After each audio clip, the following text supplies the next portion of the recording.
మన రక్షకుడైన యేసుక్రీస్తు నామమున అందరికీ వందనాలండి. ఈరోజు దేవుని మాటలు ద్వితీయోపదేశ కాండము 4వ అధ్యాయము 31వ వచనం. నీ దేవుడైన యెహోవా కనికరము గల దేవుడు గనుక నిన్ను చెయ్యి విడువడు, నిన్ను నాశనము చేయడు. ప్రియమైన దేవుని బిడ్డలారా, జీవితాన్ని గమనిస్తే ఎటు వెళ్తుందో తెలియని పరిస్థితులలో మనం ఉండొచ్చు. మన ప్రయత్నాలన్నీ కూడా ఫలించకపోవచ్చు. మనం ఇంకా బ్రతకలేమని కూడా అనిపించవచ్చు. అంత మాత్రాన దేవుడు చెయ్యి విడిచాడని కాదు, దేవుడు మన మీద కోపడుతున్నాడని కాదు. అందుకే నువ్వు అలా అనుకుంటున్నావేమో.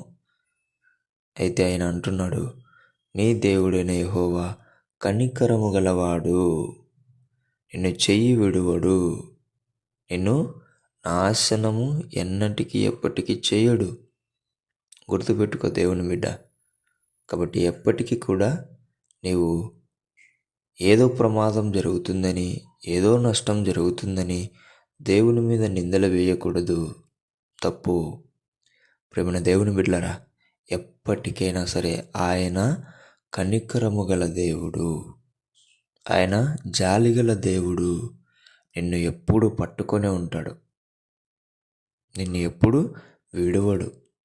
కాబట్టి ప్రియమైన దేవుని బిడ్డలారా, నీ జీవితం ఎటు వెళ్తుందో తెలియని పరిస్థితులలో ఉంటే నీ చెయ్యి పట్టుకున్న నీ దేవుని దగ్గరికి వెళ్ళి, ప్రభువా నా జీవితం సరైన మార్గంలో నడిపించండి అని నువ్వు మొరపెట్టుకో.